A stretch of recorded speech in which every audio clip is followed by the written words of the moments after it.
Baik, baik. Terus setelah itu kan ada pendapat yang muncul nih Pak, apabila pemerintah memaksakan vaksin ini kepada warga kan dianggap sebagai pelanggaran HAM. Bisa dikatakan pelanggaran HAM itu kalau dari sisi hukum seperti apa ya Pak?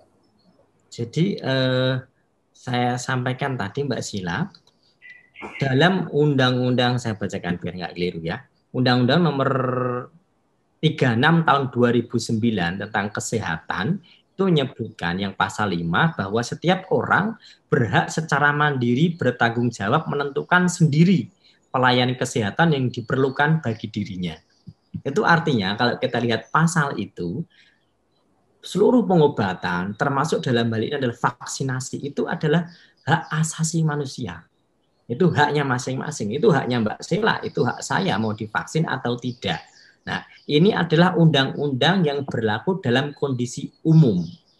Ya, yang harus digarisbawahi adalah ini undang-undang dibuat tidak dalam kondisi pandemi, tidak dalam kondisi darurat. Nah, khusus undang-undang darurat ini, kalau dilihat di undang-undang yang kekarantinaan kesehatan ini memang dibuat khusus dalam rangka pandemi COVID-19, termasuk juga Perda DKI itu khusus dalam rangka untuk pemberantasan COVID-19. Sehingga ketika negara sudah menetapkan kondisi darurat seperti ini, pandemi, PSBB, dan sebagainya, maka kewajiban vaksinasi tidak lagi dikatakan sebagai pelanggaran HAM.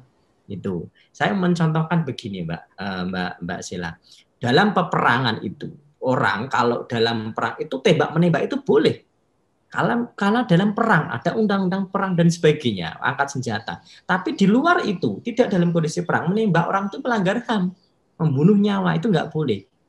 Sehingga saya katakan sama-sama vaksinnya, sama-sama program vaksinasi, tapi itu dikatakan melanggar HAM ketika dalam kondisi normal, namun dikatakan tidak melanggar HAM atau justru itu program pemerintah yang bagus ketika dalam kondisi pandemi ini. Sehingga kalau sekarang orang mengatakan ini adalah pelanggaran HAM, saya termasuk orang yang kurang sependapat gitu loh. Karena ini dalam kondisi pandemi. Terima kasih sudah nonton. Jangan lupa like, subscribe, dan share ya.